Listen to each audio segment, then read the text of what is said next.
ആരാധന ഉണ്ടായി. അവരെല്ലാരും അത് സ്തോത്രം യേശുവിനെ പിൻപറ്റിയോ? ഇല്ല. 10 കുഷ്ഠരോഗികൾ യേശുവിന്റെ അടുക്കൽ വന്നു. അവര് പറഞ്ഞു, നിങ്ങൾ പുരോഹിതന്മാരെ കാണിക്കുക. അവർ പുരോഹിതന്മാരെ കാണിക്കുവാൻ പോയ വഴിയിൽ എന്ത് ചെയ്തു? അവർക്ക് സൗഖ്യം വന്നു. 10 പേർക്ക് വന്നു. എത്ര പേരാ വന്നത്? ഒരുവൻ മാത്രമാ വന്നത്. ഇല്ലേ? സ്തോത്രം. ഹല്ലേലൂയ. അനുഗ്രഹം പ്രാപിക്കുവാൻ അഥവാ വയറ് നിറയ്ക്കുവാൻ 5000-ലധികം പേർ. അനുഗ്രഹം പ്രാപിപ്പാൻ 120 പേർ. സ്തോത്രം. ഹല്ലേലൂയ. അതുകൊണ്ട് ആളുകളുടെ പെരുപ്പത്തിലല്ല കാര്യം, ആത്മാക്കളുടെ ഒരുക്കത്തിലാണ്. ഞാൻ ശുശ്രൂഷയിലായ ശേഷം 1995 മുതലാണ് ഞാൻ സഭയുടെ ശുശ്രൂഷകനായി തീർന്നത്. അതിനെ പുറത്തായി നമ്മുടെ മാത്രമേ ഞാൻ താമസിച്ചിട്ടുള്ളൂ. ഞാൻ വിവാഹം കഴിച്ച 6 മാസം പിന്നിട്ടപ്പോഴാണ് എനിക്ക് സഭയുടെ ചാർജ് ലഭിക്കുന്നത്. അവിടെ ഞാൻ 3 വർഷം പ്രവർത്തിക്കുവാൻ ഇടയായി തീർന്നു. പിന്നീട് പലയിടങ്ങളിലേക്കും എൻ്റെ സ്വദേശത്തേക്കുമൊക്കെ ഞാൻ വരുവാൻ ഇടയായി. ഇപ്പോൾ ഞാൻ വീട്ടിൽ താമസിച്ചുകൊണ്ടാണ് സഭയുടെ ശുശ്രൂഷ ചെയ്യുന്നത്. ഞാനപ്പോൾ ഞങ്ങളുടെ സഭാ നേതൃത്വത്തോട് പറഞ്ഞൊരു കാര്യം ഇതാണ്, വീട്ടിൽ താമസിച്ച് വന്നു പോകുവാൻ പറ്റുന്ന ദൂരം അങ്ങനെയുള്ള സഭ എനിക്ക് നൽകാവൂ. സ്തോത്രം. എന്നാൽ അവിടെ എത്ര ആളുകളുണ്ട്, എന്ത് വരുമാനമുണ്ടെന്ന് ഞാൻ ശ്രദ്ധിക്കാറില്ല. അതിനെക്കുറിച്ച് ഒത്തിരി പറയാനുണ്ട്. സ്തോത്രം. അതിനെക്കുറിച്ച് ദൈവജനത്തിനെ പഠിപ്പിച്ചിരിക്കുന്ന ഒരു കാര്യം ഇതാണ്, ദൈവം അയച്ചിട്ട് ഒരു മനുഷ്യൻ വന്നു, അവന് യോഹന്നാൻ എന്ന് പേർ. അപ്പോൾ ദൈവദാസന്മാരെ ദൈവം അയക്കുന്ന അല്ലെ, ആ ഒരു വിശ്വാസത്തോടെ പോകണം. സ്തോത്രം. ഹല്ലേലൂയ. അതുകൊണ്ട് ഞാൻ ആളുകളുടെ കൂട്ടമോ വരുമാനമോ ശ്രദ്ധിക്കാറില്ല. സ്തോത്രം. ഹല്ലേലൂയ. ദൈവം നമ്മളെ വിളിച്ചിട്ടുണ്ടെങ്കിൽ ദൈവം നമ്മളെ നടത്തിക്കൊള്ളും. ഞാൻ ഒരു സഭയിൽ ഇരിക്കുമ്പോൾ അവിടെ ശുശ്രൂഷകനായി ചെല്ലുമ്പോൾ മൊബൈൽ ചർച്ച സഭ എന്ന് പറഞ്ഞാൽ ഈ ആഴ്ചയിൽ ഇവിടെ ആണെങ്കിൽ അടുത്ത ആഴ്ച വേറൊരു വീട്ടിലാണ്. അപ്പൊ അവിടുത്തെ സഭയുടെ ചാർജിൽ വരുന്നവരെല്ലാം ഞാൻ അതിനെക്കുറിച്ച് പറയുന്നൊരു കാര്യം ഇങ്ങനെയാണ്, നമ്മള് കോട്ടയത്തിന് മുമ്പ് 2 സ്റ്റാൻഡിൽ കയറി ഇറങ്ങിയല്ലോ അല്ലെ, ഒരു സ്റ്റാൻഡിൽ കയറി അങ്ങോട്ട് പോകണം. നമ്മള് തിരുനക്കര സ്റ്റാൻഡിൽ കയറി അവിടെ വണ്ടി കിടക്കുവോ? ഇല്ല, അപ്പുറത്തോട്ട് എന്ന് പറഞ്ഞ പോലെ ഈ സഭ. കാരണം അവിടെ ചെന്നിട്ട് നല്ല സഭ കിട്ടുമ്പോൾ അടുത്ത സഭയുടെ അപ്പൊ അങ്ങനെ ഞാൻ അതിനെക്കുറിച്ച് ചിന്തിച്ചു, അങ്ങനെയാണെങ്കിൽ ഇവിടെയുള്ള ആളുകളോട് എന്തിനാ സുവിശേഷം പ്രസംഗിച്ചത്? അവരൊക്കെ ഹിന്ദുക്കളായിട്ടും അല്ലാതൊക്കെ നിന്നപോലെ. അതുകൊണ്ട് അതിന്റെ ലാഭനഷ്ടത്തിനല്ല സഭയുടെ ശുശ്രൂഷ. ഞാനതിനുവേണ്ടി പ്രാർത്ഥിച്ചപ്പോൾ എനിക്ക് ദൈവാലോചന ഉണ്ടായി, അവിടെ നിൽക്കുക, അവിടെ ചില കാര്യങ്ങൾ ചെയ്യുവാൻ. ഞാൻ അവരോട് പറഞ്ഞു, ഇവിടെ ഞാൻ സ്ഥലം വാങ്ങി ആലയം പണിത് നമ്മുടെ സഭയിൽ ഏറ്റവും നല്ല സഭയാക്കിയ ശേഷമേ ഞാൻ ഇവിടുന്ന് പോകുള്ളൂ പറഞ്ഞു. ഞങ്ങൾ 5 വർഷം കഷ്ടപ്പെട്ടു. അവിടെ സ്ഥലം വാങ്ങി 1 പള്ളിയല്ല 2 പള്ളി പണിതു. 15 വീട്ടുകാര് അവിടെ സഭയ്ക്ക് ലഭിച്ചു. സഭ പള്ളി പണിത് ഉദ്ഘാടനത്തോട് ബന്ധപ്പെട്ട് ഉദ്ഘാടനം കഴിഞ്ഞപ്പോൾ സഭാ നേതൃത്വത്തോട് പറഞ്ഞു, എനിക്ക് സ്ഥലം മാറ്റം വേണമെന്ന് പറഞ്ഞു. അപ്പൊ ഞങ്ങളുടെ ചെയർമാൻ പറഞ്ഞു, സുരേഷ് പള്ളിയൊക്കെ പണിതല്ല ഉള്ളോ, 1 വർഷം കൂടെ കഴിഞ്ഞ് മാറിയാൽ പോലെ എന്ന്. ഞാൻ പറഞ്ഞു, എന്റെ ലക്ഷ്യം സാധിച്ചു, ഇനി എനിക്ക് പോകണം എന്ന് പറഞ്ഞു. ഹല്ലേലൂയ. അങ്ങനെ ഞാൻ അവിടുന്ന് പോകുകയല്ലേ. വീണ്ടും എന്നെ അവിടേക്ക് നിയോഗിച്ചു. ഞാൻ അവിടെ ചെല്ലുമ്പോൾ പള്ളിയുണ്ട്, ഒറ്റ അമ്മച്ചിയുണ്ട്. 15 വീട്ടുകാരുള്ളപ്പോൾ ഞാൻ അവിടുന്ന് മാറുകയാണ്. വീണ്ടും ഞാൻ അവിടെ ചെല്ലുമ്പോൾ എത്ര ഉണ്ട്? സ്തോത്രം. പള്ളിയുണ്ട്, ഒരു വിശ്വാസിയുണ്ട്, സ്തോത്രം, ഒരു അമ്മച്ചിയുണ്ട്. ഞായറാഴ്ച രാവിലെ ആകുമ്പോൾ അമ്മച്ചിയുടെ മുഖം എന്റെ മനസ്സിൽ തെളിയും. ഞാൻ അവിടേക്ക് അങ്ങ് പോകും. സ്തോത്രം. 6 മാസം അമ്മച്ചിയും ഞാനും ദൈവത്തെ ആരാധിച്ചു. 6-ാം മാസം സ്തോത്രം ഞാൻ ഞായറാഴ്ച ചർച്ചിൽ ചെല്ലുമ്പോൾ അവരുടെ ചർച്ചിന്റെ തൊട്ടടുത്താണ് അമ്മച്ചി താമസിക്കുന്നത്. അമ്മച്ചി എന്റെ അടുക്ക വന്നിട്ട് പറഞ്ഞു, ഭാഷ ഇന്ന് എനിക്ക് ശാരീരികമായിട്ടുള്ള ക്ഷീണമാണ്, അതുകൊണ്ട് ഞാൻ ഇന്ന് ആലയത്തിൽ വരുന്നില്ല, ഭാഷ ഒറ്റയ്ക്ക് എന്ന് പ്രാർത്ഥിക്കാമെന്ന്. സ്തോത്രം എന്ന് പറഞ്ഞ അമ്മച്ചി അങ്ങ് പോയി. ഞാൻ അവിടെ ഏകനായിരുന്നപ്പോൾ ഞാൻ ഈ പാട്ടൊക്കെ എഴുതി. എന്റെ മനസ്സിലൊരു പാട്ട് പോകും. ആ പാട്ട് എങ്ങനെ അദ്ദേഹം പാടാം. അത് ഞാൻ ആ പാട്ട് ഞാൻ പേനായി പേപ്പർ എടുത്ത് എഴുതിയ പാട്ടല്ല, അത് കുറച്ച് കാലങ്ങൾക്ക് എഴുതാണ് പേപ്പറിൽ കുറിച്ചത്. ഏകനല്ല ഞാൻ, ദൈവമെന്റെ കൂടെയുണ്ട്. ഏകനല്ല ഞാൻ, ജീവിതയാത്രയിൽ തളർന്നിടുമ്പോൾ താങ്ങി എന്നെ നടത്തുമവൻ. ജീവിതയാത്രയിൽ തളർന്നിടുമ്പോൾ താങ്ങിയെന്നെ നടത്തുമവൻ. ദൂരമധികമില്ല എന്ന് സ്വാന്തന വചന ഓതുമവൻ. ദൂരമധികമില്ല എന്ന് സ്വാന്തന വചന ഓതുമവൻ. ഏകനല്ല ഞാൻ, ദൈവമെന്റെ കൂടെയുണ്ട്. ഏകനല്ല ഞാൻ, കൂട്ടിനാരും ഇല്ലെങ്കിലും സാരമില്ല ഓതുമവൻ. കൂട്ടിനാരും ഇല്ലെങ്കിലും സാരമില്ല ഓതുമവൻ. ജീവനുള്ള കാലമെല്ലാം കൂടെയുണ്ട് ആരുവേൽ. ജീവനുള്ള കാലമെല്ലാം കൂടെയുണ്ട് ആരുവേൽ. ഏകനല്ല ഞാൻ, ദൈവമെന്റെ കൂടെയുണ്ട്. ഏകനല്ല ഞാൻ. സ്തോത്രം. ഞാൻ അവിടെ നിന്ന് പാടിയ പാട്ടാണ്. സ്തോത്രം. ആ ആഴ്ചയില് ഞായറാഴ്ച ആരാധന ഞാൻ അമ്മച്ചിയുടെ വീട്ടില് അവിടെ എനിക്ക് ഭക്ഷണം തരുന്നത്. എനിക്ക് അമ്മച്ചി ഭക്ഷണം വിളക്ക് തന്നിട്ട് എന്നോട് ഒരു ഭാഷ ഇവിടെ ഇരിക്കുക, ഇപ്പം വരാൻ പോകരുത് എന്ന് പറഞ്ഞ് അമ്മച്ചി അങ്ങ് പോയി. തിരിച്ചമ്മച്ചി പെട്ടെന്ന് വന്നിട്ട് എൻ്റെ കയ്യിൽ 150 രൂപ തന്നു. എന്നിട്ട് എന്നോട് പറഞ്ഞു, എനിക്ക് പെൻഷൻ കിട്ടിയതിന്റെ ദശാംശം ഞാൻ മാറ്റി വെച്ച എവിടെ വെച്ചാൽ അപ്പു കൊടുത്തുള്ളൂ ഒരു മകന, അതുകൊണ്ട് ഞാൻ അടുത്ത വേറൊരു വീട്ടിൽ കൊണ്ട് കൊടുത്തതാണ് എന്ന് പറഞ്ഞ് എൻ്റെ തന്നു. ഞാൻ പ്രാർത്ഥിച്ചു പോകുന്നു. ബുധനാഴ്ച ആയപ്പോൾ ഈ അമ്മച്ചി മരിച്ചെന്നുള്ള വിവരം കിട്ടി.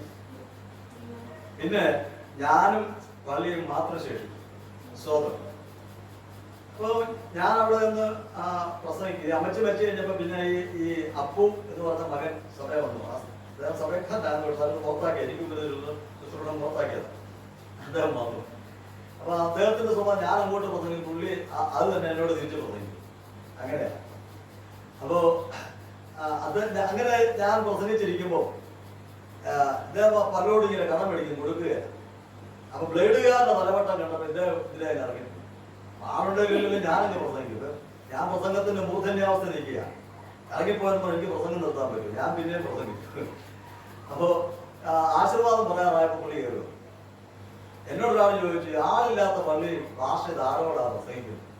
അപ്പൊ ഞാൻ അവരോട് പറഞ്ഞൊരു മറുപടി ഇതാണ്, എന്റെ ആലയം നിറച്ച ആത്മാക്കളാണ്, ഞാൻ അവരോടാണ് പ്രസംഗിക്കുന്നത്. അതവർക്ക് മനസ്സിലായില്ല. ഞാൻ പറഞ്ഞു, ഞാൻ വീട്ടിൽ നിന്ന് ഇറങ്ങുമ്പോ ദൈവജനം പറഞ്ഞെങ്കിൽ നിന്റെ കാല് കല്ലിൽ തട്ടിപ്പോകാതെ കൊണ്ട് നിന്നെ കാക്കുവാൻ ദൂതന്മാർ കൽപ്പിച്ചിട്ടുണ്ടെന്ന്. ഞാൻ വീട്ടിൽ നിന്ന് ഇറങ്ങുമ്പോ എന്നെ കാവൽ ചെയ്യാൻ ദൂതന്മാരുടെ കൂടെ ഉണ്ട്. അത് ഞാന് മാങ്ങാലത്തിൽ നിന്ന് കുറിച്ച് അവിടം വരെ ചെല്ലുമ്പോ, സജീവത്വമല്ലോ അവിടം വരെ ചെല്ലുമ്പോ ദൂതന്മാർ എന്നോട് കൂടെ ഉണ്ട്. അവിടെ മുഖ്യമന്ത്രി പോലും അങ്ങനെയല്ലേ, എസ്കോർട്ട്. അവരെല്ലാം എന്റെ കൂടെ ആലയത്തിൽ കയറും.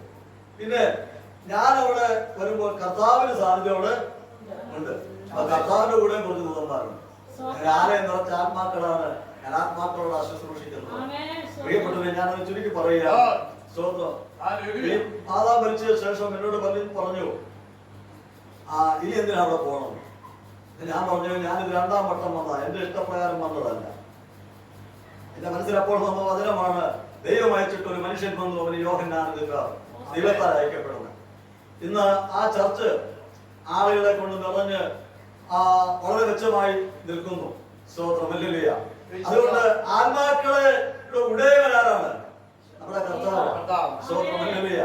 ഞാൻ എന്റെ ഈ മീറ്റിംഗ് ഒക്കെ കഴിഞ്ഞ് ഞങ്ങളുടെ അങ്ങോട്ട് വലിയ കയറ്റമാണ്, അറിയാലോ. ആ കയറ്റം കയറി വരുമ്പോഴത്തേനും നിരപ്പ് വരുമ്പോ അവിടെ ഒരാൾ മാടക്കടയായിട്ട് ഇരിപ്പുണ്ട്. അദ്ദേഹം പിന്നെ മരിച്ചുപോയി. അദ്ദേഹം ഒരു നിരീശ്വരവാദി.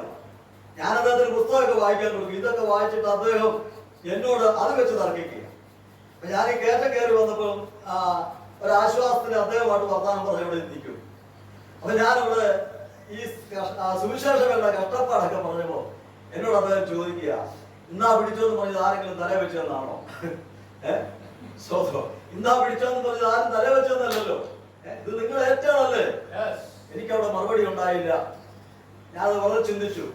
ഞാൻ ആ സമയത്ത് വായിച്ചിട്ടുള്ളൊരു പുസ്തകമുണ്ട്, സുവിശേഷ വേലയും വേലക്കാരും എന്ന് പറഞ്ഞ ഒരു പുസ്തകം. ഞാൻ വീട്ടിൽ വന്നിട്ട് ആ പുസ്തകത്തിന്റെ ബാക്കി ഭാഗം വായിക്കാമെന്ന് നോക്കിയപ്പോൾ അടുത്തത് അതിന്റെ ഹെഡിങ് ഇങ്ങനെയാണ്, വേലയും കൂലിയും. ആദ്യത്തിന്റെ പേരത. അത് ഞാൻ വായിച്ചപ്പോൾ ഇങ്ങനെ എഴുതിയിരിക്കുന്നത്, വേല ചെയ്താൽ കൂലിയുണ്ട്, വേല ചെയ്തില്ലേ കൂലിയില്ല. വേലയ്ക്ക് വിളിച്ചത് മനുഷ്യരല്ല, ദൈവമാണ്. വേലയ്ക്ക് തക്ക കൂലി തരുന്ന ഒരു കർത്താവുണ്ട്. ഈ നിരീശ്വരവാദിയായിരിക്കുന്ന ഈ മനുഷ്യന്റെ വാക്കും ഈ ഞാൻ വായിച്ച പുസ്തകത്തിൽ ദേവദാസൻ എഴുതിയ ഈ കാര്യം വെച്ച് പിന്നെ എനിക്കൊരു സുവിശേഷ വേലയെ കുറിച്ച് പരാതി പറയാൻ തോന്നിയിട്ടില്ല. സ്തോത്രമല്ലേലൂയ. ഞാൻ ശുശ്രൂഷിക്കുന്ന സഭയിൽ വിശ്വാസികളോട് ഞാൻ വഴക്കിടാറില്ല. ഞാൻ അവരോട് പറഞ്ഞൊരു കാര്യമുണ്ട്, വഴക്ക് പിടിക്കാൻ എന്റെ നാട്ടിൽ അയൽവക്കക്കാർ ഇഷ്ടം പോലെ ഉണ്ട്. പിന്നെ 3-4 ബസ് കയറി ഞാൻ വഴക്ക് പിടിക്കാൻ പറ്റാറില്ല. ആവശ്യമില്ല. സ്തോത്രമല്ലേലൂയ. ഞാൻ വഴക്ക് പിടിക്കാൻ പറ്റുന്നതല്ല. ആരെങ്കിലും വഴക്ക് പിടിക്കാം. നമ്മൾ ഈ വടംവലിക്ക് അങ്ങോട്ട് വരും, ഇങ്ങോട്ട് നമ്മുടെ നടുവ് പോകണം, നമ്മൾ ഇങ്ങോട്ട് വലിക്കണം, വിട്ടുകൊടുത്തേക്കണം. നമ്മൾ ദൈവത്തിൽ വായിക്കുന്ന എങ്ങനെ യുദ്ധം ആർക്കുള്ളതാ? അപ്പൊ സ്തോത്രമല്ലേലൂയ. അത് ദൈവത്തിലേക്ക് പരമേൽപ്പിക്കുക.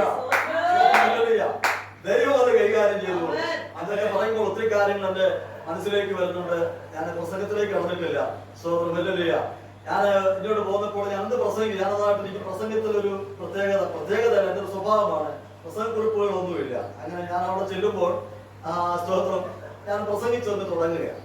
അതുകൊണ്ട് ഇത് ഇത്രയും കാര്യങ്ങൾ ഞാൻ മുഖവരയായിട്ട് പറഞ്ഞത് എന്തിനാണെന്ന് എനിക്ക് അറിഞ്ഞുകൂടാ. ഒരുപക്ഷെങ്കിൽ എന്റെ അനുഭവങ്ങൾ നിങ്ങൾക്ക് പ്രചോദനമോ ആലോചനയോ ശക്തിയോ പകരുവാനായിരിക്കാം.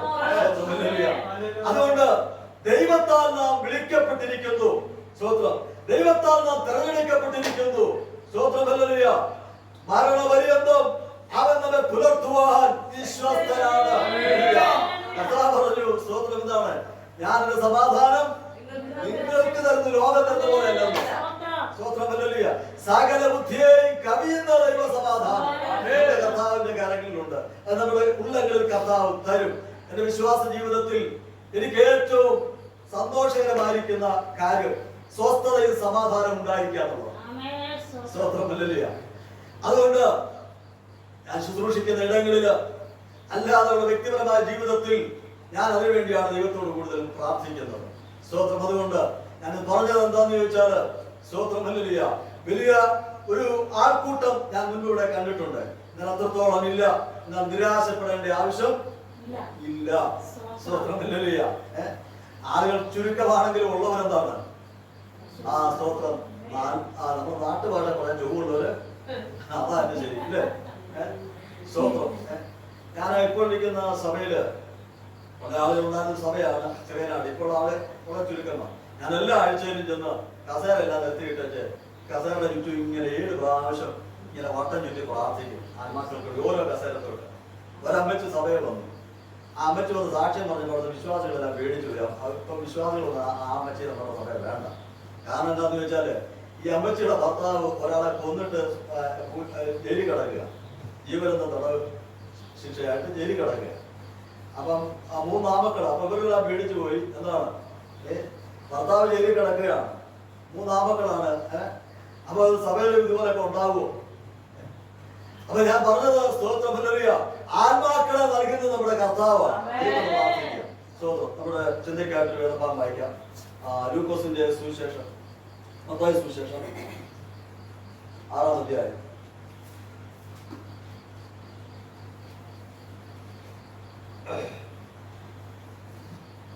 അതിന്റെ 16-ാമത്തെ വാക്യം.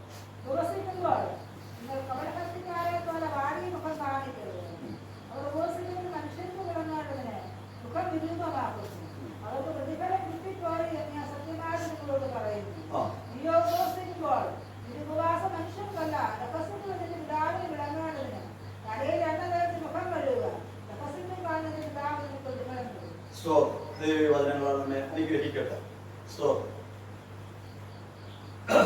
നമ്മൾ ഈ 6-ാം അധ്യായം വായിക്കുമ്പോൾ അതിന്റെ ആദ്യ ഭാഗത്ത് നീതിയെ കുറിച്ച് കാണുന്നു. നിങ്ങളുടെ നീതിയെ മനുഷ്യന്റെ മുൻപിൽ സ്തോത്രം ചെയ്യാതിരിക്കാൻ സൂക്ഷിപ്പി. സ്തോത്രം. രണ്ടാം വാക്യത്തിൽ ഭിക്ഷ കൊടുക്കുന്നതിനെ കുറിച്ച് നമ്മൾ കാണുന്നു. സ്തോത്രം. ഹല്ലേലൂയ. മനുഷ്യരാൽ മാനം ലഭിപ്പാൻ പള്ളികളിലും വീഥികളിലും കപടഭക്തിക്കാർ ചെയ്യുന്നത് പോലെ നിന്റെ മുമ്പിൽ കാഹളമൂതിക്കരുത്. പ്രതിഫലം അവർക്ക് പ്രതിഫലം കിട്ടിപ്പോയി എന്ന് ഞാൻ സത്യമായിട്ട് നിന്നോട് പറയുന്നു. നീയോ ഭിക്ഷ കൊടുക്കുമ്പോൾ നിന്റെ ഭിക്ഷ രഹസ്യത്തിലായിരിക്കേണ്ടതിന് വലങ്കേ ചെയ്യുന്നത് എന്ത് നിടങ്കൈ അറിയരുത്. രഹസ്യത്തിൽ കാണുന്ന നിന്റെ പിതാവ് നിനക്ക് പ്രതിഫലം തരും. 5 മുതൽ വായിക്കുമ്പോൾ പ്രാർത്ഥിക്കേണ്ടത് എങ്ങനെ എന്ന് നമ്മൾ കാണുന്നു. 16-ാമത്തെ ഭാഗത്തേക്ക് വരുമ്പോൾ ഉപവാസത്തെ കുറിച്ചും നമ്മൾ കാണുന്നു. നമ്മൾ ഉപവാസം എന്ന് പറയുമ്പോൾ പഴയ നിയമത്തിൽ രട്ടിലും വെണ്ണീരിലും ഇരുന്നുകൊണ്ടാണ് ഉപവസിക്കുന്നത്, അല്ലെ? എന്ന് പറഞ്ഞാൽ രട്ടിലും വെണ്ണീരിലും ഇരിക്കുക എന്ന് പറഞ്ഞാൽ തന്നെത്താൻ താഴ്ത്തുന്ന ഒരു അനുഭവമാണ്, അല്ലെ? ആത്മദമനം ചെയ്യുന്ന ഒരവസ്ഥയാണ്. അങ്ങനെയാണ് പഴയ നിയമത്തിലെ ഉപവാസം. മനുഷ്യരും മൃഗങ്ങളും എല്ലാം ഉപവസിച്ചതായി നമുക്ക് പഴയ നിയമത്തിൽ കാണുവാൻ സാധിക്കുന്നുണ്ട്. പുതിയ നിയമത്തിലേക്ക് കടന്നു വരുമ്പോൾ കർത്താവായിരിക്കുന്ന യേശു ക്രിസ്തു 40 രാവും 40 പകലും ഉപവസിച്ചതായി നമുക്ക് കാണുവാൻ സാധിക്കുന്നു. യോഹന്നാന്റെ ശിഷ്യന്മാർ ഉപവസിച്ചു. യേശു ക്രിസ്തുവിന്റെ ശിഷ്യന്മാർ ഉപവസിച്ചിരുന്നില്ല. അത് പരാതിയായി യേശുവിന്റെ അടുക്കൽ പറയുകയും ചെയ്തു, അല്ലേ? സ്തോത്രം. ഹല്ലേലൂയ. ഇതാ തിരുവചനത്തിൽ നമ്മൾ വായിക്കുന്നു, ഉപവാസത്താലും പ്രാർത്ഥനയാലും അല്ലാതെ വ്യാധി നീങ്ങി പോകയില്ല. സ്തോത്രം. പർവ്വതമാം സഭ പ്രശ്നങ്ങൾ നമ്മുടെ മുമ്പിൽ ആയിരിക്കുമ്പോൾ, സ്തോത്രം, ഹല്ലേലൂയ, നാം പലവിധമായിരിക്കുന്ന അവസ്ഥകളിലൂടെ ചിന്തിച്ച് മാനുഷികമായി പ്രവർത്തിച്ച് ഈ പ്രശ്നത്തിനൊക്കെ പരിഹാരം വരുത്തുവാൻ സാധിക്കാതെ വരുമ്പോൾ, ഹല്ലേലൂയ, സ്തോത്രം, ഒടുവിൽ നാം ദൈവസന്നിധിയിലേക്ക് നമ്മുടെ മുഖത്തെ തിരിക്കുവാൻ തീരുമാനിക്കുന്നു. സ്തോത്രം. ഉപവാസത്തോടെ പ്രാർത്ഥനയോടെ, സ്തോത്രം, ഹല്ലേലൂയ, നാം ദൈവസന്നിധിയിലേക്ക് വരികയാണ്. ഉപവാസ പ്രാർത്ഥന. സ്തോത്രം. പ്രാർത്ഥനയെ കുറിച്ച് നമ്മൾ 11 മുതൽ വായിക്കുന്നുണ്ട്. സ്തോത്രം. അതിന്റെ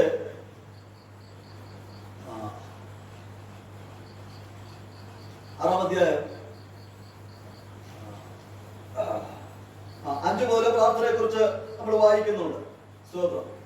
അവിടെ അതിന്റെ 9-ാമത്തെ വാക്യം വായിച്ചേ.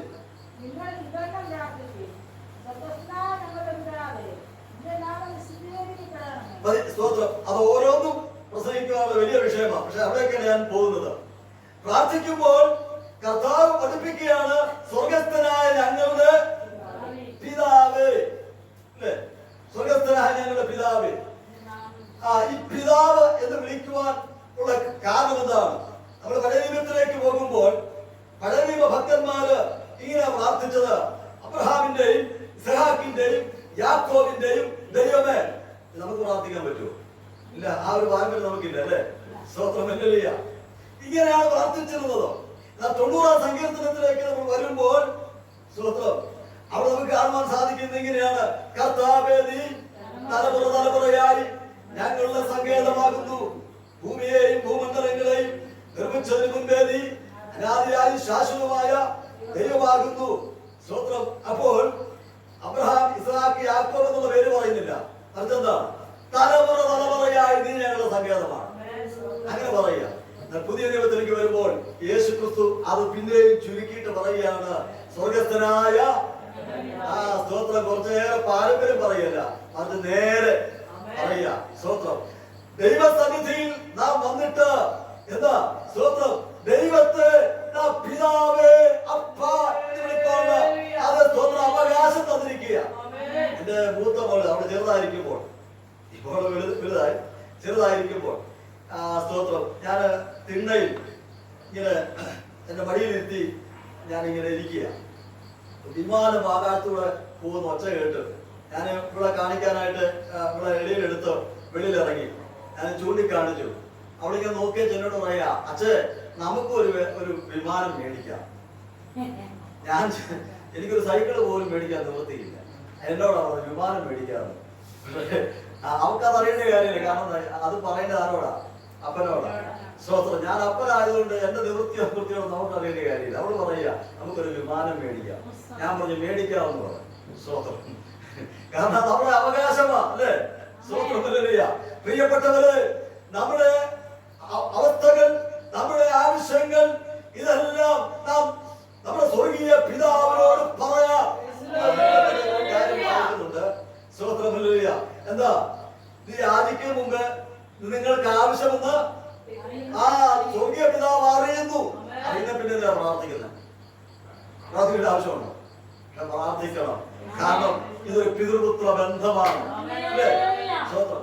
എന്റെ അപ്പന് എനിക്ക് എന്നതാ വേണ്ടെന്ന് അറിയാം, അവിടെ ഇനി തന്നോളൂ എന്ന് വെച്ച് നമ്മളിങ്ങനെ ബുദ്ധിമുട്ടിരിക്കുക. ഒന്നും മിണ്ടുന്നില്ല. അപ്പനും അവനുമായിട്ടൊരു ബന്ധമുണ്ടോ? എന്റെ പിതാവ് 2011 മരിച്ചുപോയി. സ്തോത്രം.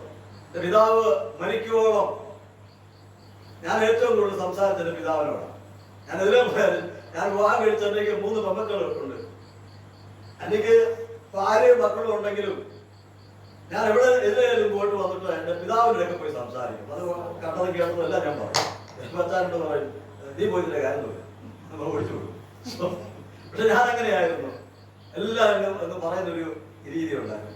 സ്തോത്രം. നല്ലൊരു ഞാൻ പറഞ്ഞത് അപ്പന്റെ അടുക്കൽ നമുക്ക് സംസാരിക്കാം.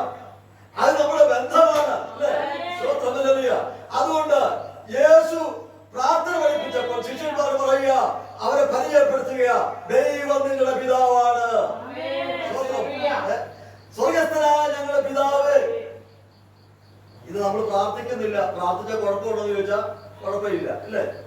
യേശു പഠിപ്പിച്ച പ്രാർത്ഥനയിൽ അങ്ങനെ പഠിപ്പിച്ചു. നമ്മൾ വേറെ ഒക്കെ പ്രാർത്ഥിക്കല്ലേ? അഖിലാണ്ടത്തിന്റെ ഉടയവനായിരിക്കുന്നവന് അല്ലെ, ആകാശഭൂമി സൃഷ്ടിച്ചവന്, സ്വർഗത്തിന്റെ ഇങ്ങനെ പറഞ്ഞത് തെറ്റാന്ന് ഞാൻ പറയുന്നില്ല. പക്ഷെ കർത്താവ് ഇത് പറഞ്ഞത് എന്താണെന്ന് അറിയാമോ? സ്തോത്രം. നാം ആരാണ്? ദൈവം ആരാണ്? ദൈവവും നമ്മുടെ ബന്ധം എന്താണ്? ഇതാണ് സ്തോത്രം. നമ്മൾ 16-ാമത്തെ ഭാഗത്തേക്ക് വരുമ്പോൾ വായിച്ചത് ഉപവാസത്തെ കുറിച്ചാണ്. നിങ്ങൾ ഉപവസിക്കുമ്പോൾ കപടഭക്തിക്കാരെ പോലെ വാടിയ മുഖം കാണിക്കരുത്. സ്തോത്രം. എപ്പോഴാ വർഷം നിർത്തുന്നത്? ഇതാവായോ? ഇല്ല, 8:50 വരെ. വാടിയ മുഖം കാണിക്കരുത്. ഞാൻ വേഗത്തിൽ പോവുകയാണ്. വാടിയ മുഖം നമ്മൾ സാധാരണ പറയാറുണ്ടല്ലോ, എന്താ? മനസ്സിന്റെ കണ്ണാടിയാണെന്ന് ഇല്ലേ? മുഖം നമ്മള് ഈ രാഷ്ട്രീയക്കാരൊക്കെ അവർക്ക് ഒരു പ്രത്യേക പരിശീലനമുണ്ട് അല്ലെ? ഇലക്ഷൻ കാലത്ത് അറിയാം, അവരിങ്ങനെ കൈകൂട്ടി ഇങ്ങനെ ചിരിച്ചു തന്നെ ഇത് നടക്കുക. ജയിച്ചു കഴിയുമ്പോ പിന്നെ ചിരിയെല്ലാം മാറും. പിന്നെ നമ്മൾ അവരുടെ അടുക്ക ചെല്ലണം, അങ്ങ് ദൂരെ നമ്മളെ അടിച്ചു ഓടിക്കും. രാത്രി വെച്ച് നല്ല വീക്ക് സ്തോത്രം. അല്ലാത്ത പോലെ എന്ത് ചെയ്യും? ചിരിച്ചുള്ളൂ. സ്തോത്രം. അപ്പോൾ അവരുടെ യഥാർത്ഥ മുഖം പിന്നീട് വെളിപ്പെടുകയാണ്. അപ്പോൾ സ്തോത്രം. ഹൃദയം എന്താണോ അത് വായി സംസാരിക്കുമെന്നാണ്. സ്തോത്രം.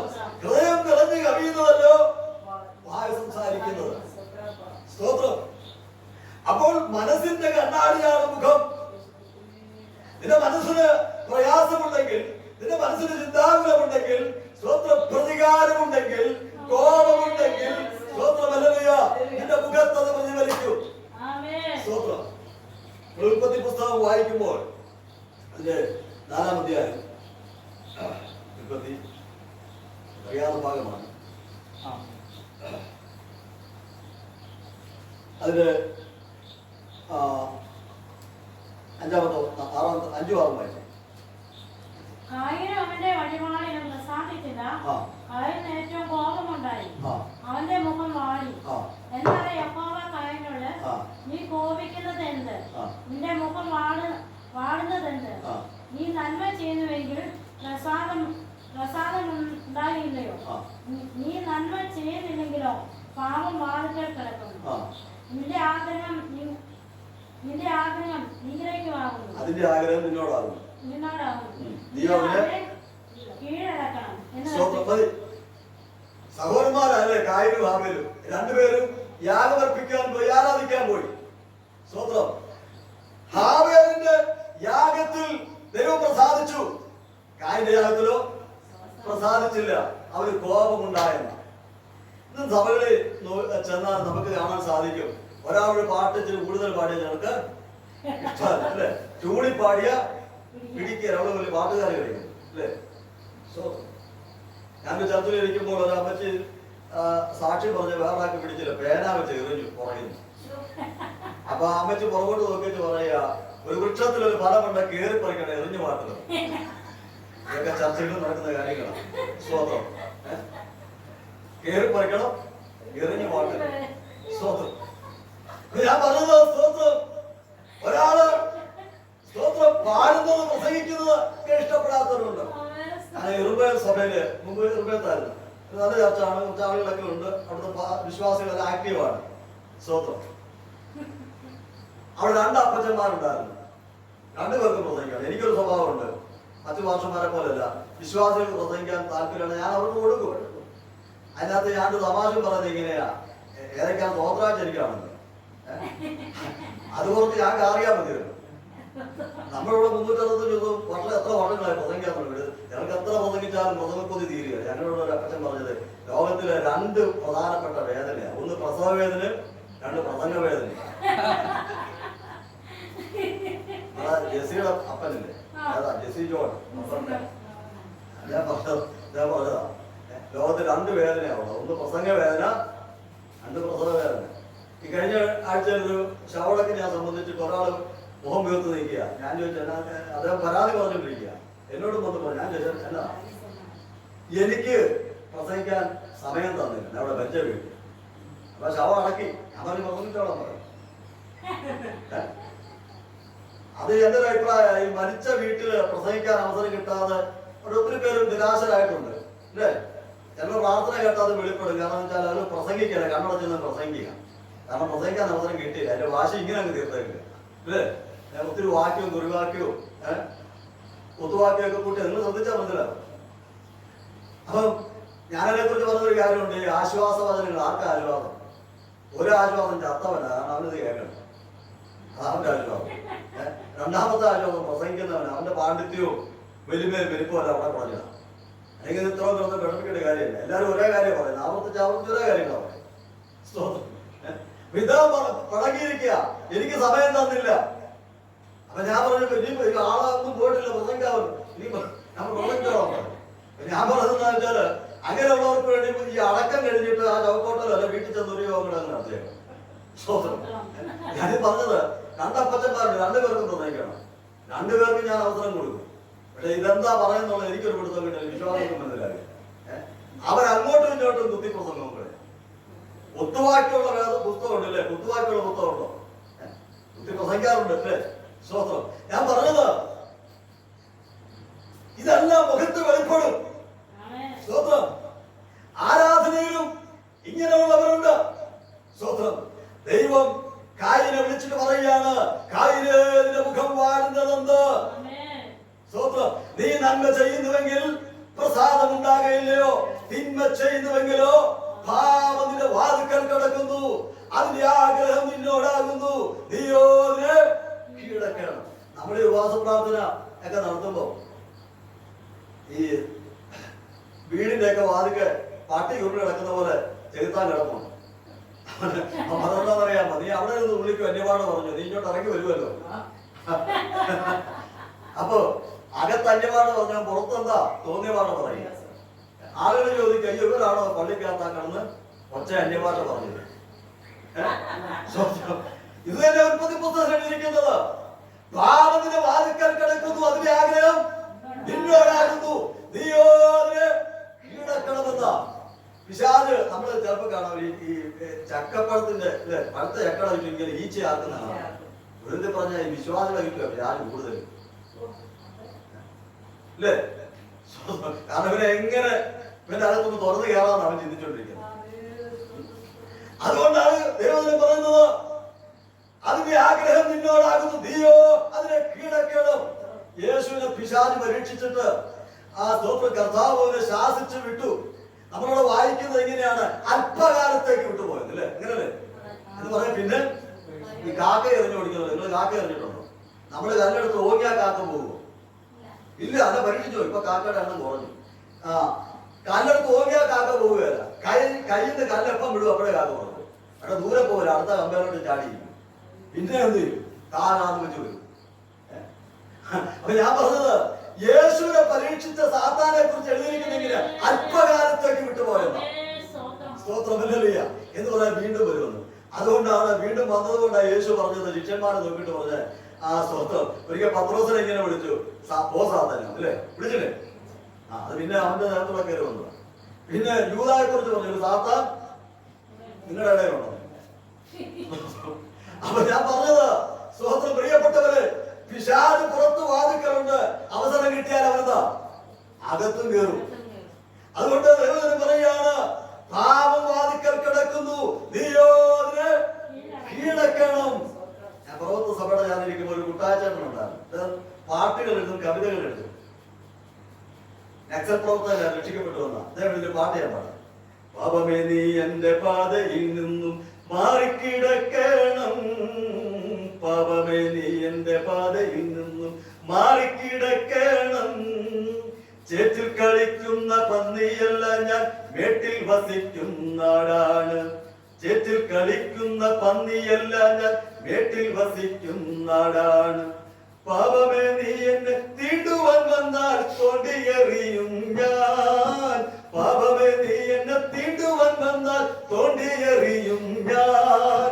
കുഞ്ഞാട്ടിൻ രക്തത്താൽ വീണ്ടെടുക്കപ്പെട്ട കൂട്ടത്തിലുള്ളവനാ, കുഞ്ഞാട്ടിൻ രക്തത്താൽ വീണ്ടെടുക്കപ്പെട്ട കൂട്ടത്തിലുള്ളവനാ. പാപമേ നീ എന്റെ പാതയിൽ നിന്നും മാറിക്കിടക്കണം, പാപമേ നീ എന്റെ പാതയിൽ നിന്നും മാറിക്കിടക്കണം. ചേറ്റിൽ കളിക്കുന്ന പന്നിയല്ല ഞാൻ, മേട്ടിൽ വസിക്കുന്ന ആടാണ്. ചേറ്റിൽ കളിക്കുന്ന പന്നിയല്ല ഞാൻ, മേട്ടിൽ വസിക്കുന്ന ആടാണ്. ചോര കൊതിക്കും ചെന്നായ്ക്കും ഞാൻ, സ്നേഹത്തിൻ പാല് ചുരത്തിയിടും. ചോര കൊതിക്കും ചെന്നായ്ക്കും ഞാൻ, സ്നേഹത്തിൻ പാല് ചുരത്തിയിടും. കാലിലും പാടിക്കും സ്വാന്തനമോദിയ കർത്താവാണേ എൻ ഇടയൻ, കാലിലും പാടിക്കും സ്വാന്തനമോദിയ കർത്താവാണേ എൻ ഇടയൻ. പാപമേ നീ എന്റെ പാതയിൽ നിന്നും മാറിക്കിടക്കണം, പാപമേ നീ എന്റെ പാതയിൽ നിന്നും മാറിക്കിടക്കണം. ചേറ്റിൽ കളിക്കുന്ന പന്നിയല്ല ഞാൻ, മേട്ടിൽ വസിക്കുന്ന ആടാ. ഞാൻ പറഞ്ഞെന്താന്ന് ചോദിച്ചാല്, സ്തോത്രം, പാപം വാതിക്കൽ കിടക്കാൻ അതിന്റെ ആഗ്രഹം നിന്നോടാണ്. അത് നമ്മളെ കീഴ്പ്പെടുത്തും. എങ്ങനെയെന്നറിയാൻ മേല. എന്റെ ഒരു സ്നേഹിതൻ, ഞാൻ ഒരിക്കലും അവരുടെ വീട്ടിൽ ചെന്നപ്പോ ഞാൻ രക്ഷിക്കപ്പെട്ട് പിന്മാർക്ക് ഒരാളാണ്. കൂട്ടുകാരൊക്കെ കൂടി ചെറുതായിട്ട് ബെക്കൊക്കെ അടിച്ചോണ്ടിരിക്കുക. എന്നെ കണ്ടപ്പോ അദ്ദേഹം എന്നോട് പറയുക, പാസ്റ്ററെ ഒരു ഗ്ലാസ് ഒഴിച്ചു തരാം. ആരും അറിയില്ല, ഞങ്ങൾ ആർക്കും പറയുകയില്ല. ഇതുവരെ സന്ദേശം എന്ത് ചെയ്യും? 10 പേര് പറയുമോ എന്ന് പറഞ്ഞാൽ പറയുന്നതുകൊണ്ട് ഞാൻ കുടിക്കാത്തതല്ല. സ്തോത്രം ഹല്ലേലൂയ. ഞാൻ പറഞ്ഞത്, സ്തോത്രം, ഇങ്ങനെയാണ് ലോകം. ഒരിക്കൽ സഭയില് ഒരു ചെറുപ്പക്കാരൻ എന്നോട് വന്ന് പറഞ്ഞു, പാസ്റ്ററെ നിങ്ങൾ ഇതൊക്കെ പ്രസംഗിച്ച് പിന്നെയും പ്രാർത്ഥനയിലും വചനധ്യാനത്തിലൊക്കെ നിങ്ങൾക്ക് അവസരമുണ്ട്. ഞങ്ങളിത് കഴിഞ്ഞ് പിന്നെ പണിക്ക് പോവുക. അവിടെ തെറി വിളിക്കുന്നവരുണ്ട്, കുടിക്കുന്നവരുണ്ട്, തന്തയ്ക്ക് വിളിക്കുന്നവരുണ്ട്, എല്ലാം ഉണ്ട്. അതുകൊണ്ട് സ്തോത്രം, അവരുടെ മുമ്പിൽ പിടിച്ചു നിൽക്കാനും കൂടെ ശക്തി കിട്ടാനും കൂടെ എനിക്ക് വേണ്ടി പ്രാർത്ഥിക്കണം. സ്തോത്രം. കാരണം പാപം വാതിക്കൽ കിടക്കുന്നു, അതിന്റെ ആഗ്രഹം നിന്നോടാകുന്നു, നീയോ അതിനെ കീഴടക്കണം. അപ്പോൾ കായിന്റെ മുഖം വാടുന്നു. എന്താണ്? സഹോദരനോടുള്ള വിദ്വേഷം. പാപം അവനെ കീഴ്പ്പെടുത്തുവാൻ പിശാച് അവനെ ഉന്നം വെച്ചിരിക്കുന്നു. അപ്പോൾ വിദ്വേഷവും പകയും ഒരുവനിൽ ഉണ്ടെങ്കിൽ അവന്റെ മുഖത്തത് പ്രതിഫലിക്കുവാൻ ഇടയായിത്തീരും. 2, സ്തോത്രം, പ്രതിവചനം വായിക്കുമ്പോൾ പുതിയ നിയമത്തിലേക്ക് കടന്നു വരുമ്പോൾ ഒരു സ്തോത്രം, ലൂക്കോസിന്റെ സുവിശേഷം 15-ാം അധ്യായത്തിൽ 3 നഷ്ടങ്ങളുടെ കഥ പറയുന്നുണ്ട്. ഏതൊക്കെയാ?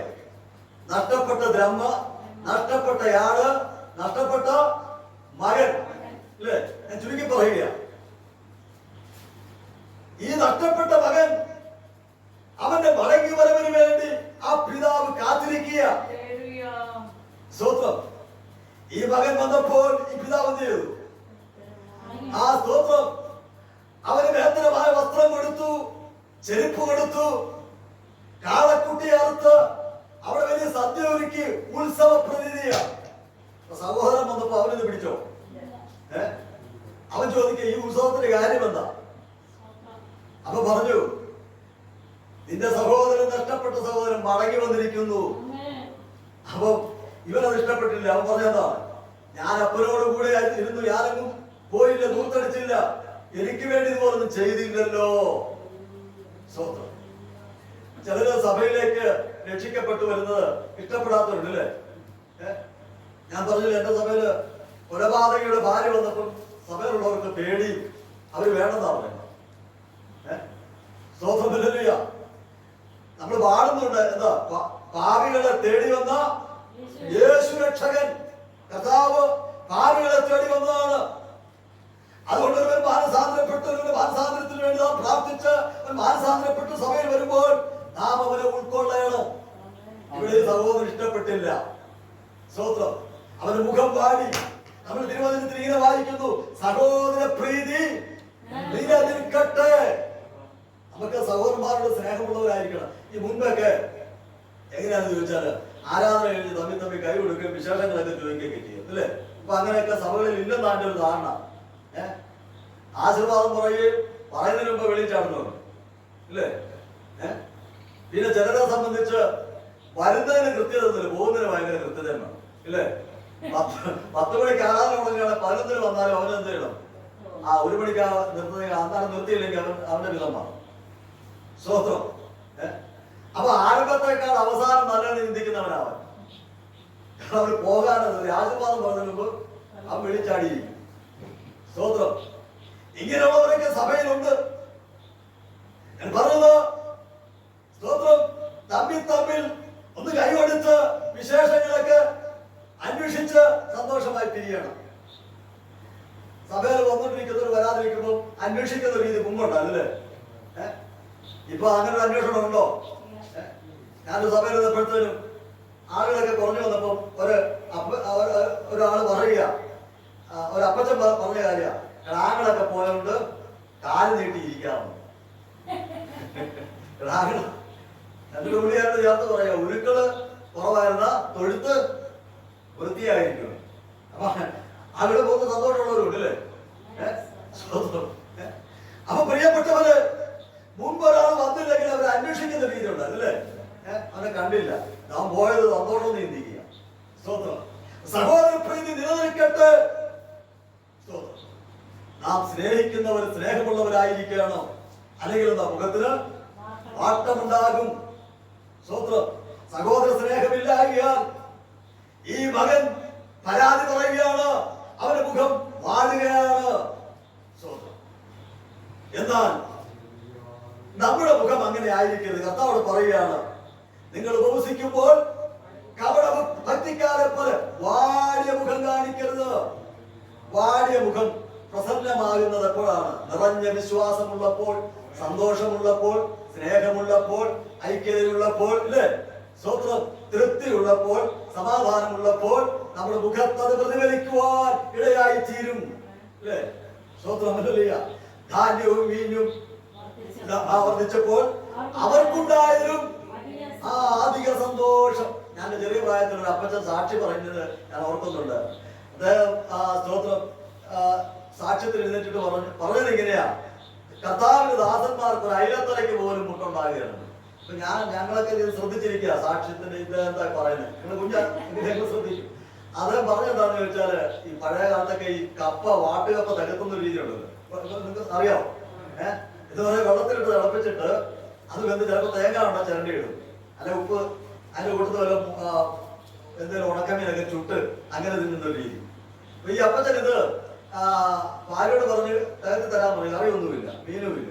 അദ്ദേഹം അതുമായിട്ട് മുറ്റത്തോട്ട് പോയി കാറ്റ് കൊള്ളാന്നുള്ള രീതിയിൽ മരത്തിന്റെ ചവിട്ടി കാലം നീട്ടി ഇരുന്നിങ്ങനെ മടിയിൽ ഇത് വെച്ച് സ്തോത്രം പറഞ്ഞ് ഇന്നായിരുന്നപ്പോൾ ആ പുള്ളിയുടെ വെണ്ണിത്തലയിലോട്ട് വന്ന് എന്തോ വീണ് പാത്രത്തിലോട്ട് വന്നു നോക്കിയപ്പോ അയലത്തലയാണ്. അദ്ദേഹം അത് ഭാര്യയുടെ കൈ കൊടുത്ത് ചുട്ട് അത് കൂട്ടി കപ്പ തിന്നിട്ട് പിറ്റേ ഞായറാഴ്ച ഒന്ന് സാക്ഷി പറയുക, എന്താ, കർത്താവിന്റെ ദാസന്മാർക്ക് ഒരു അയലത്തലയ്ക്ക് പോലും മുട്ടുണ്ടാകുകയില്ല. സ്തോത്രം. പ്രിയപ്പെട്ടവരെ, സ്തോത്രം. അതുകൊണ്ട് നിറഞ്ഞ സമാധാനത്തോട് സംതൃപ്തിയോട് അദ്ദേഹത്തിന് പറയാൻ സാധിക്കും, എന്താ, ധാന്യവും വീഞ്ഞും വർദ്ധിച്ചപ്പോൾ അവർക്കുണ്ടായാലും അധിക സന്തോഷം നീ എനിക്ക് നൽകിയെന്ന. സ്തോത്രം. അപ്പോൾ അധിക സന്തോഷം ഉള്ളിലുണ്ടെങ്കിൽ അത് മുഖത്ത് സ്തോത്രം പ്രകാശിക്കുവാൻ ഇടയായി തീരും. നിറഞ്ഞ വിശ്വാസം ഉണ്ടെങ്കിലും ഇത് തന്നെ സംഭവിക്കും. ഞാൻ വായിക്കേണ്ട സ്തോത്രം പറഞ്ഞു പോകാം. 1 ശമൂവേലിന്റെ പുസ്തകം നമ്മൾ വായിക്കുമ്പോൾ അവിടെ ഹന്ന ദേവാലയത്തിൽ പ്രാർത്ഥിക്കുവാൻ ചെന്നിരുന്നു. നമുക്കറിയാവുന്ന കാര്യം അല്ലേ? ഏലി പുരോഹിതൻ വന്നിട്ട് പറയുക, നിന്റെ വീഞ്ഞ് ഇറങ്ങട്ടെ. കാരണം അദ്ദേഹത്തിന്റെ ദർശനം കാഴ്ചപ്പാടും എല്ലാം ഇല്ലേ? പ്രാർത്ഥിക്കുവാണോ സ്തോത്രം ആരാധിക്കാണോ തിരിച്ചറിയാൻ മേല. പറയുക, സ്തോത്രം, നിന്റെ വീഞ്ഞിറങ്ങട്ടെ. ഹന്ന പറയുന്നത് എന്താ? ഞാൻ വീഞ്ഞു പങ്കൊന്നും കുടിച്ചിട്ടില്ല, എന്റെ ഹൃദയം ദൈവത്തിന്റെ സന്നിധിയിൽ ഞാൻ പകരുകയാണ്. അവളുടെ ഹൃദയത്തിന്റെ വ്യഥ എന്താണ്? അവൾക്ക് മക്കളില്ല. ആ ഹൃദയഭാരം ദൈവത്തിന്റെ സന്നിധിയിൽ പകരുകയാണ്. നമുക്ക് ഈ പ്രാർത്ഥന, പലവിധ പ്രാർത്ഥനകളുണ്ട്. എന്ന് പറഞ്ഞാല് ദീർഘമായ പ്രാർത്ഥന. ഞാനൊക്കെ രക്ഷിക്കപ്പെട്ടു വന്നപ്പോൾ ഞങ്ങളുടെ ചർച്ചയിൽ ഒരു അമ്മച്ചി ഉണ്ടായിരുന്നു. ഈ അമ്മച്ചിയുടെ പ്രാർത്ഥന വളരെ നീണ്ടുപോകും. അതിന് പാസ്റ്റർ എപ്പോഴും അവരെ ശാസിക്കാറുമുണ്ട്. അങ്ങനെ പ്രാർത്ഥിച്ചിരിക്കെ കുറച്ചായപ്പോ അമ്മച്ചിക്ക് ചുമ തുടങ്ങി. എന്ന് പറഞ്ഞാൽ ചുമയാ, സാക്ഷ്യം പറയുമ്പോഴും ചുമയാ. അപ്പൊ ഞങ്ങളൊക്കെ സന്തോഷിച്ചു. എങ്ങനെയാണെങ്കിൽ അമ്മച്ചിയുടെ പ്രാർത്ഥനയ്ക്ക് ഒരു ചുരുക്കം ഉണ്ടാകും. പക്ഷെ അമ്മച്ചി ചെയ്യുന്നത് പ്രാർത്ഥിച്ചിട്ട് ഇടയ്ക്ക് ചുമയ്ക്കുമ്പോൾ പുറത്തു പോയി തുപ്പിയേച്ചു വന്ന് ബാക്കി പ്രാർത്ഥിക്കും. അങ്ങനെ വീട്ടിൽ വന്ന് പ്രാർത്ഥിക്കും. അമ്മച്ചൊക്കെ മരിച്ചുപോയി, പക്ഷെ അവരുടെ പ്രത്യാശയാണത്. അപ്പോൾ അങ്ങനെ ചുരുക്കി പ്രാർത്ഥനയുണ്ട്, ദീർഘപ്രാർത്ഥനയുണ്ട്, പലവിധമായിരിക്കുന്ന പ്രാർത്ഥനകളുണ്ട്, ഇല്ലേ? സ്തോത്രം. ഹല്ലേലൂയ. നമ്മൾ പ്രാർത്ഥനയുടെ നീളമല്ല വിഷയം, മറിച്ച് അതിന്റെ ആത്മാർത്ഥതയാണ്. പക്ഷെ എല്ലാ പ്രാർത്ഥനയും നമുക്ക് പൊതുവിൽ പ്രാർത്ഥിക്കാൻ പറ്റില്ല. പറ്റുമോ? ഹൃദയത്തിന്റെ ചില വ്യഥകളുണ്ട്. സ്തോത്രം. ചിലപ്പോൾ ദീർഘമായി പ്രാർത്ഥിക്കണം. ഞാൻ പ്രവർ സഭ ചാർന്നിരിക്കുമ്പോ എന്റെ അടുത്ത് ഒരു പരാതി വന്നു. മക്കളാരും കൂടെ പ്രാർത്ഥിക്കുന്നില്ല. ഞാൻ മക്കളെ വിളിച്ചു ചോദിച്ചു, നിങ്ങളെന്താ അമ്മച്ചോടെ പ്രാർത്ഥിക്കാത്ത? അത് ഞാൻ പാസ്റ്ററല്ല, സുവിശേഷകനാ, അപ്പൊ ഉപദേശിനാണ്. ഉപദേശി, അമ്മയാണ് അങ്ങ് നീട്ടി പ്രാർത്ഥിക്കുക, ഒരു ബെല്ലും ബ്രേക്കൊന്നുമില്ല, അങ്ങ് പോയേക്കുക, അതുകൊണ്ട് അമ്മയുടെ കൂടെ പ്രാർത്ഥിക്കാം. ഞാൻ അവരെ വിളിച്ചിട്ട് പറഞ്ഞു, അമ്മാമ്മ ചുരുക്കി പ്രാർത്ഥിക്കുക, കുഞ്ഞുങ്ങളൊക്കെ കിടന്ന ശേഷം മാറിയിരുന്ന് നേരം വിളിക്കുന്നവരെ പ്രാർത്ഥിച്ചോ. സ്വന്തം. അപ്പോൾ സ്തോത്രം, ദീർഘമായ പ്രാർത്ഥനകളുണ്ട്, രഹസ്യ പ്രാർത്ഥനയുണ്ട്, ചുരുങ്ങിയ പ്രാർത്ഥനകളുണ്ട്, ഹൃദയത്തിലുള്ള പ്രാർത്ഥനകളുണ്ട്. ഞാൻ ചില സമയത്ത് വാക്കുകളൊന്നും ഇല്ലാതെ പ്രാർത്ഥിക്കാറുണ്ട്. ഞാൻ ദൈവസന്നിധിയില് കരയും. സ്തോത്രം. കരഞ്ഞു കഴിയുമ്പോൾ എന്റെ മനസ്സിന്റെ ആ ഭാരം മാറും. ദൈവം എനിക്ക് നൽകും. സ്തോത്രം. ഹല്ലേലൂയ. അപ്പോൾ ഹന്ന അവളുടെ ഹൃദയത്തെ ദൈവസന്നിധിയിൽ പകർന്നു. എലി പുരോഹിതൻ പറയുകയാണ്, നിന്റെ വിശ്വാസം പോലെ നിനക്ക് ഭവിക്കട്ടെ. നമ്മൾ വായിക്കുന്ന ഒരു പ്രത്യേക പരാമർശം ഇങ്ങനെയാണ്, അവളുടെ മുഖം പിന്നെ വാടിയില്ലെന്ന.